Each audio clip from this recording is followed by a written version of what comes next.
अगर आप जानना चाहते हो नए टैक्स ईयर के अंदर कैसे टीडीएस का पेमेंट करना है, टीसीएस का पेमेंट करना है, और अभी तक आपको उसकी जानकारी नहीं है क्योंकि 1 अप्रैल 2026 से इनकम टैक्स एक्ट 2025 एप्लीकेबल हो चुका है, तो आइए इस वीडियो के एंड तक आप जान लेते हैं कि कैसे टैक्स का, टीडीएस का पेमेंट करना होगा। तो सबसे पहले हमें अपने टैन से लॉगिन कर लेना है। जो लोग टैन से लॉगिन नहीं करेंगे वो डायरेक्ट इनकम टैक्स वेबसाइट के ऊपर जाके ई पे टैक्स के अंदर इस लिंक को डायरेक्टली लॉगिन कर सकते हैं। यहाँ पे देखिए हमने ई पे टैक्स पे क्लिक किया। ई पे टैक्स पे क्लिक करने के बाद हमारे सामने 2 एक्ट आ रहे हैं, एक तो पुराना एक्ट इनकम टैक्स एक्ट 1961 और एक नया इनकम टैक्स एक्ट 2025। तो जो अप्रैल के पेमेंट 7 मई तक होने, उसके लिए आपको न्यू इनकम टैक्स एक्ट वाला ही टैब सेलेक्ट करना पड़ेगा। देन कंटिन्यू पे क्लिक करेंगे। कंटिन्यू पे क्लिक करने के बाद यहाँ पे न्यू पेमेंट पे क्लिक करना है। न्यू पेमेंट पे क्लिक करने के बाद आप यहाँ पे टैक्स ईयर देख सकते हैं, टैक्स ईयर लिख के आ रहा है 26-27 सेलेक्ट करोगे।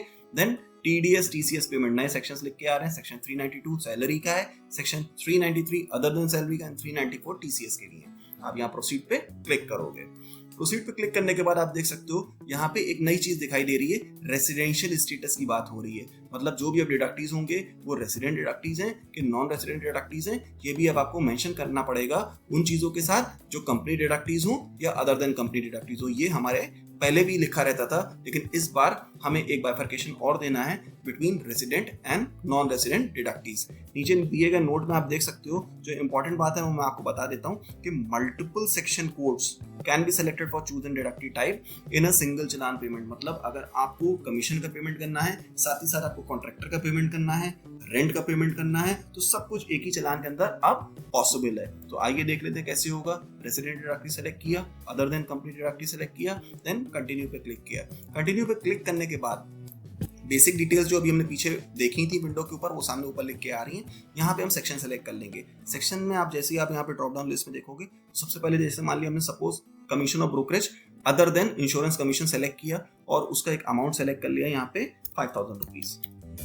ये हम यहाँ पे 5000 रुपीज लिखने के बाद इसको ऐड करेंगे। अगर कोई इंटरेस्ट पेनल्टी कुछ है तो हमें नीचे देनी पड़ेगी। अगर मान लीजिए हम और भी बिजनेस कोड इसमें ऐड करना चाहते हैं तो हम फिर से डिस्क्रिप्शन में आएंगे और यहाँ पे दूसरा नेचर ऑफ बिजनेस सेलेक्ट कर सकते हैं, नेचर ऑफ डिडक्शन सेलेक्ट कर सकते हैं। पहले तो देखिए कमीशन ऑफ ब्रोकरेज पे मैं कर चुका हूँ तो दोबारा से हाईलाइट नहीं हो रहा है। अब हम कोई भी यहाँ पे देखिए डिफरेंट सेक्शंस यहाँ पे कोड किए हुए हैं। आप यहाँ पे पढ़ के इनमें से कोई भी सेक्शन को चूज कर सकते हो और अपना टीडीएस जो आपने डिडक्ट किया है उसको जमा कर सकते हो पर्टिकुलर हेड के अंदर। तो आइए, इसके अलावा कमीशन के अलावा अगर मान लीजिए हमको रेंट के ऊपर जमा करना है, रेंट ऑन मशीनरी, तो हम उसको सेलेक्ट कर लेते हैं। यहाँ पे उसका अमाउंट डाल लेते हैं, सपोज 10,000 रुपीज है। उसके बाद हम इसको ऐड पे क्लिक कर लेते हैं। ऐड पे क्लिक करने के बाद हमारे दोनों कोड्स यहाँ पे दिखाई देने लगे। देखिए 1006 के अंदर हम 5000 रुपए जमा कर रहे हैं और कोड नंबर 1008 के अंदर हम 10,000 रुपए जमा करने हैं। ये करने के बाद अगर इंटरेस्ट पेनल्टी कोई नहीं है तो हम सेव भी कर सकते हैं। देन हम कंटिन्यू पे क्लिक करेंगे। कंटिन्यू पे क्लिक करने के बाद जैसे हम यहाँ पे देखिए कंटिन्यू क्लिक करेंगे तब हमें बैंक पेमेंट गेटवे आ जाएगा। यहाँ पे डिफरेंट ऑप्शंस दिए हुए हैं, नेट बैंकिंग, डेबिट कार्ड, पे at bank counter, RTGS, NEFT, payment gateway including UPI. तो सारे ऑप्शंस आपके पास अवेलेबल हैं, आप किसी से भी पेमेंट कर सकते हो। बैंक काउंटर के अंदर देखिए लिखा हुआ है tax payment of more than 10,000 rupees in cash is not allowed under this mode. मतलब कैश में आप केवल 10,000 रुपए तक का ही चालान जमा कर सकते हो। तो ये सारे पेमेंट गेटवेज हैं, आप इनमें से जो भी सेलेक्ट करना चाहो उसको सेलेक्ट करो।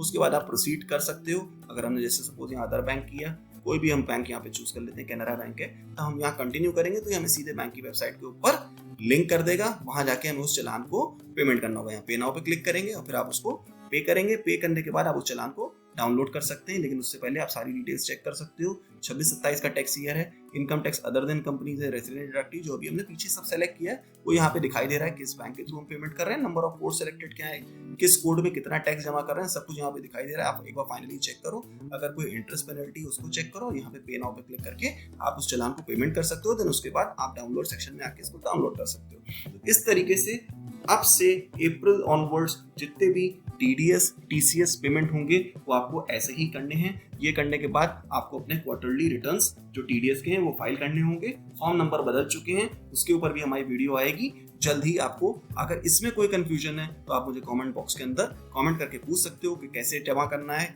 किस मोड में कैसे टैक्स जमा करना है, हम आपको जरूर बताएंगे। Thank you.